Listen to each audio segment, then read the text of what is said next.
आओ साध संगत जी आप असुर दे महीने की जो बाणी है वो श्रवण करिए। असुन प्रेम उमाड़ा क्यों मिलिए हर जाए, मन तन प्यास दर्शन घनी कोई आन मिलावे माए। असुन प्रेम उमाड़ा क्यों मिलिए हर जाए, मन तन प्यास दर्शन घनी कोई आन मिलावे माए। संत सहाय प्रेम के हाँ तिनके लागा पाए, बिन प्रभ क्यों सुख पाइया दूजी नाही जाए। जिनी चाख्या प्रेम रस से त्रिपत रहे आघाए, आप त्याग विनती करहे ले हो प्रभु लड़ लाए। जो हर कंत मिलाइया से बिछड़ कते ना जाए, प्रभु बिन दूजा को नहीं नानक हर शरण आए। असु सुखी बसंतियां जिना माया हर आए, प्रभु बिन दूजा को नहीं नानक हर शरण आए। असु सुखी बसंतियां जिना माया हर आए। वाहिगुरु जी का खालसा वाहिगुरु जी की फतेह। सत्कारयोग साध संगत जो आप जी ने पहला हुक्मनामा श्रवण किया, उपरंत 12 माह की बाणी असु के महीने की बाणी आप जी ने श्रवण की है। असुर प्रेम उमाड़ा क्यों मिलिए हर जाए। जदों प्रेम के उछाल होंदे ने, जदों प्रेम का बहाव होता है तो उदों मन दे विच प्रभु परमात्मा के मिलन की जिहड़ी तांघ है वो पैदा होती है। बिना प्रेम तो साच कहूँ सुन लियो सब है, जिन प्रेम कियो तिन ही प्रभ पायो। जिसने प्रेम किया है, जिसके अंदर बैराग पैदा होया है, जिसके अंदर विछोड़ा पैदा होया है, कोई वाहिगुरु नूं मिलण वास्ते चल पैदा है। अंतर प्यास उठी प्रभ केरी, सुन गुर बचन मन तीर लगैया। मन की व्यथा मन ही जाने, अब के जाने पीर पड़ैया। जिसके अंदर एक मिलन की तांघ पैदा हुई है ते फिर वो विछोड़े का दुख पैदा होया है। उस दुख नूं, उस पीड़ा नूं कोई वो जान सकता है। जिवें पर सूतक पीड़ा ते लंघे बगैर कोई भी औरत मां नहीं बन सकती, इसे तरह भगत जिहड़े ने वो जदों इस विछोड़े की पीड़ा तो लंघदे नहीं, उदों तक वो भगत नहीं बन सकते, उदों तक वो प्रभु के नाल मिलाप नहीं हो सकता। एक बहुत बड़ी सच्चाई है। रब दे प्यारियां नूं भी एक विछोड़े का दुख हुंदा है। तो साध संगत जी, असी गुरु पातशाह जी की बाणी के राही इस ज्ञान को समझण का यतन करिए। जिस तरह असी कल भी श्री गुरु ग्रंथ साहब जी का पहला प्रकाश पुरब मनाया है। भगत जो रब की भगती करते हैं उन्होंने रब किवें मिलता है। बाणी दे विच आया नामा छींबा कबीर जोयाहा पूरे गुड़ ते गद पाई, ब्रह्म के बेते शब्द पछा पहचाने हौमे जात गवाई सुन तिनकी बाणी गावे कोई ना बेटे पाई। ਜਿਹੜੇ ਵੱਡੇ ਵੱਡੇ देवते ने ना जिन्हां दे कोल दैवी गुणां दा भंडार है वो भी इस बाणी नूं गाउंदे ने, वो भी बाणी दे इस अमुल खजाने का लाभ उठाउंदे ने। साध संगत जी एक ब्रह्मानंद होया है, मैं 3 नाम लवांगा, ध्यान रखना तीनों नाम मिलते जुलते ने, ब्रह्मानंद, नित्यानंद ते सत्यानंद। हुण इन्हां दा किहड़ा रोल है ये आपने ध्यान रखना है। ब्रह्मानंद एक बहुत बड़ा विद्वान सी, वो वेद शास्त्र सिमरतियां पुराण आदि की कथा करता सी और बड़े दूरों दूरों लोग उन्होंने कोल चल के आते सन सुनने वास्ते। और एक दिन अचानक अपने एक श्रद्धालु के घर चला गया और श्रद्धालु कह लगा तुहाडा ये बच्चा मैनू चाहिए, पर उन्होंने घर दे विच बच्चा एक ही सी, इकलौता पुत्र सी। पर वो श्रद्धालु ब्रह्मानंद के कोलों डरदे सन क्योंकि ये कोल सीधी बात सी, जो ये कह देता सी वो गल हो जाती सी। तो इसलिए जिहड़ियां ये सिद्धियां ने ना ये चेते रख लेना, सिद्धियां कोई प्रभु दे मिलन दा उपराला नहीं है, ये सगों रुकावट का कारण बनदियां ने वाहिगुरू दे मार्ग विच। सिद्ध होमा सिद्ध लाई रिद आखा आओ, गुपत प्रगट हुए बैसा लोग राखे पाओ, मत देख भूला विसरे तेरा चेतन आवे ना। अब पीछे दे एक वीडियो आई सी कि एक संत है अखौती संत, उसने धार्मिक कपड़े पहन रखे ने, तुसी जाओ तुसी केड़ा तुहाडे मन दे विच फुरना उठिया है वो तुहाडे फुरने नूं दस दिंदा सी। लोग बड़े प्रभावित होंदे सी, लोग उसनूं मत्था टेकदे सी। फिर एक दिन एक साधारण जे सिख ने ये सब कुछ करके विखा दिता। उन्हें दसिया कि भाई ये एक हुनर है, ये भी एक विद्या है, सीखी जाती है, तुसी फुरना लैके आओ मेरे सामने, मैं तुहानूं दसदा। और मीडिया के सामने उस सिंह साहब ने ये सारे मन दी जिहड़ियां गल्लां सानूं दसियां ते कहण लगे भाई मैं इन्हां चीज़ां नूं नहीं मनदा, मैं तो एक बाणी पढ़दा, मैं तो गुरु ग्रंथ साहब जी नाल जुड़िया होया ते मैं तुहानूं कदी भी ये नहीं कहांगा कि जिहड़े दिल की गल बुझ लैंदे ने, दिल दे फुरनियां नूं बुझ लैंदे ने, वो रब नाल मिले हुए ने, कतई नहीं, वो रब नाल मिले हुए नहीं ने। वो तो रब बनना चाहते हैं, वो तो रब बन के अपनी पूजा कराना चाहते हैं। साध संगत जी ए अपने डेरेदार कुछ बाबे भी ऐसे ने साडे विच, वो गुरु अमरदास जी के पता नहीं जोड़ा कित्थों लियाए ने, वो चक्की फिरदे ने, वो कहते ने भैया दर्शन करो गुरु अमरदास जी के जोड़े ने, ते फिर संगतां विचारियां अनमोल, वो माया भी बहुत सारी भेंट कर दियां ने। बस मकसद का केवल उस बाबे का भी माया इकट्ठी करना है और कोई नहीं। माई माया छल तृण की अगन, मेघ की छाया, गोविंद भजन बिन हड़का जा। तो इस तरह पखंड बहुत चलता है, तो इस पखंड को असा बच के रहना है।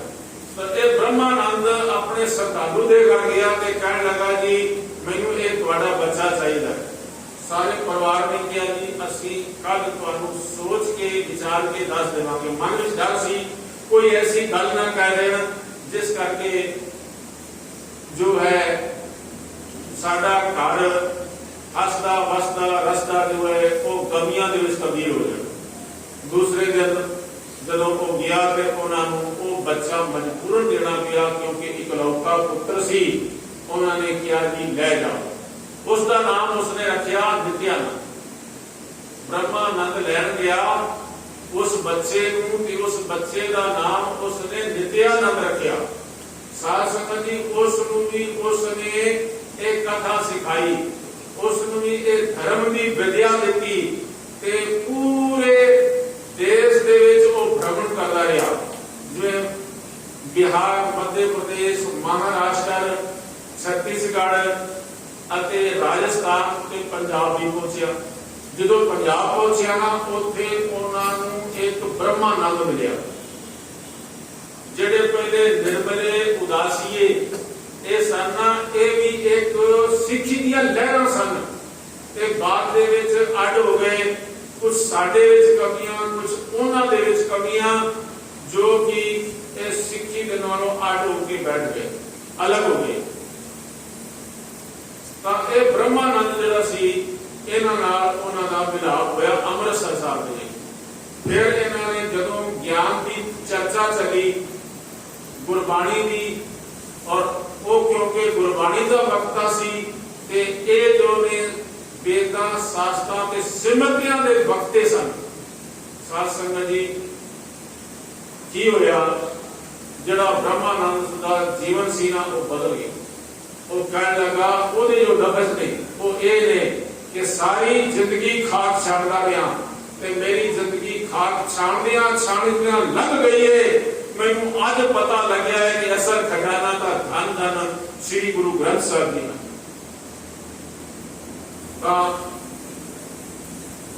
जदों वो मरन लग्या तो उदों उसके कोलों पुछया, उसके शगिर्दां ने, उसके चेलियां ने, उसके श्रद्धालुआं ने कि ब्रह्मानंद जी तुसीं तो विद्वान भी सिरे दे सी और तुहानू ज्ञान भी बहुत ज्यादा है, ते हुण तुसीं सीधे प्रभु दे कोल जा रहे होवोगे, तुहानू मुक्ति मिल गई होगी। वो कहने लगा नहीं, मैनू मुक्ति नहीं मिली, वो अखां दे विच आंसू सन। कहने लगा मुक्ति लैण वास्ते ये लफ्ज़ ने, मुक्ति लैण वास्ते मैनू एक जन्म होर धारण करना पवेगा और वो सिखां दे घर दे विच मैनू जन्म लेना पवेगा। जिहड़ी मेरी मां होवेगी वो मैनू जपजी साहब दीयां लोरियां दे दे के पालेगी, मैनू बड़ा करेगी, मैं बड़ा हो के बाणी पढ़ांगा, हिरदे विच विचारांगा तो मेरी मुक्ति होगी। फिर उदों बाद इहदा चेला जिहड़ा है नित्यानंद वो 125 साल का होके मरिया और उसने एक गल लिखी अपनी कलम के नाल कि दुनिया के लोगों एवं ना परम भुलेखियां दे विच पै जाओ, एक गुरबाणी तो बड़ा कोई ज्ञान नहीं है।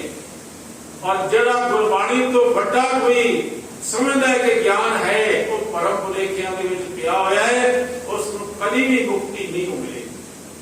मुक्ति मिलनी है ते एक गुरु नानक पातशाह दे दर के ये बंदे जिहड़े ना दूसरे धर्म ये कहते हैं मरण तो बाद मुक्ति मिलेगी, पर गुरमत नहीं मनती इस गल नूं। मूए हुए जो मुकत देओगे तेरी मुकत न जाने कोयला। सवाल कर देंगे ने भगत भी अपने रब के सामने, हे रब जी जे तू मरण तो बाद मुक्ति देवेगा तो तेरी मुक्ति को किसी ने जानना तो ना मैनू उस मुक्ति का कोई फायदा है। फिर की जिउंदा चाहिए मुक्ति? हाँ बिल्कुल गुरमत कहंदा जिउंदिया मुक्ति चाहिए। वो किवें?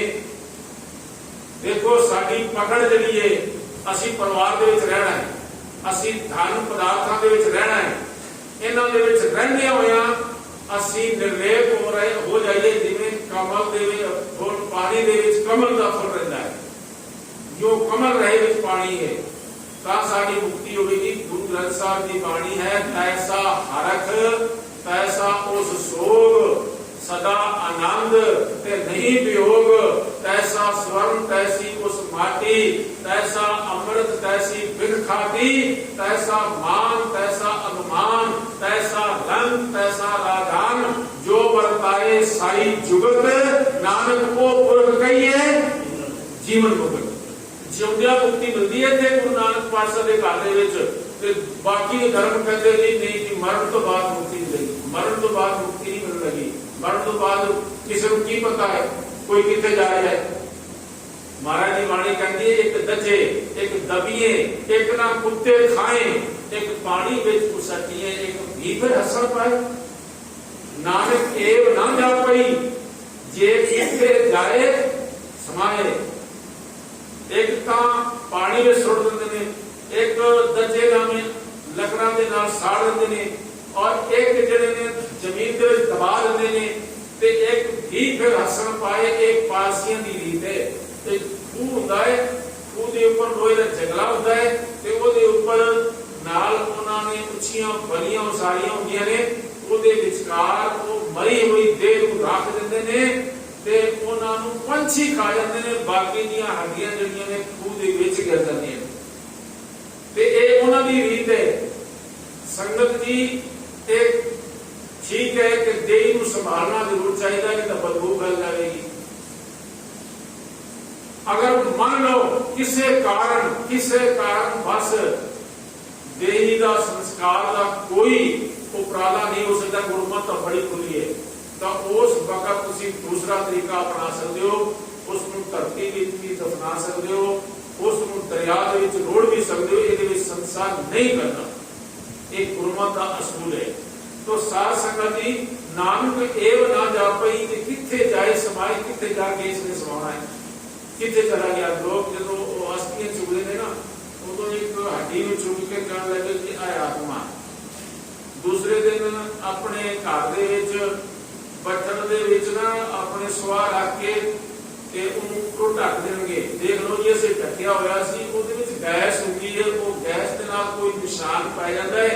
उस बाद कहते जी आ फलानी जूनी में गया।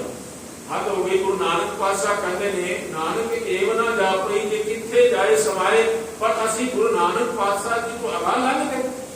असी कहते हैं जी फलानी जून भी उन्हें मिल गई, ऐसा नहीं होता। एक अकाल पुरख परमात्मा ही जानता है कि वो जिहड़ी मरण वाली जीवात्मा है वो किथे गई। तो इसलिए असी गुरबाणी दे कोलों ज्ञान लईए। गुरबाणी का ज्ञान एक इतना अनूठा है जो आज तक विज्ञान जो है गुरबाणी के पीछे पीछे चल रहा है। होर धर्मां दीयां कई होईयां गल्लां नूं वो झूठा भी साबित कर रहे। साध संगत जी इस तरह असीं गुरबाणी नाल जुड़ीए, गुरबाणी नूं आप पढ़ीए, गुरबाणी नूं आप विचारीए। ये लोग अखंड पाठ ही जाके ते भाई जी लो तुसी पाठ कर दो, आपा सुनना नहीं है पाठ, ते सानू कोई अकल भी नहीं होनी। सानू हर एक बंदे को सहज पाठ करना चाहिए। वो बंदिया की मुंह दिखावेगा गुरु नानक पातशाह जी नूं, गुरु गोबिंद सिंह महाराज नूं कि भाई मैं सिख होंदा रहा ते एक अपने आप सहज पाठ भी नहीं किया। अपने आप का सहज पाठ समझ के कर, रुक के कर। उस पंक्ति जो पंक्तियां नहीं समझ आती उन्होंने दोबारा चौथी बार समझ के फिर पढ़, ताकि तेरे समझ आवे ते कोई एक पंक्ति का भाव भी तेरे हृदय दे विच बस जावे। तो याद रखना गुरु नानक पातशाह बावा पसार के खड़े होंगे कि आप मेरे प्यारे सिख आ। तो इसलिए सानू बाणी पढ़नी जरूर चाहिए, बाणी सुननी जरूर चाहिए। कोई गावे को सुने हरनामा चित लाए, जेड़ा चित ला के पढ़ेगा सुनेगा वो मुक्त होगा। इतने को वचन प्रवान करना जी, होइयां भुलां दी खिमा बख्शिश करनी जी। वाहिगुरु जी का खालसा, वाहिगुरु जी की फतेह। जपो सतनाम सतनाम सतनाम जी,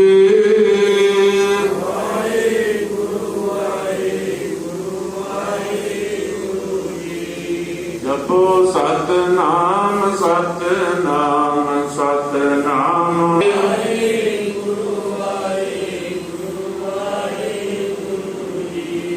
वाहिगुरु जी का खालसा, वाहिगुरु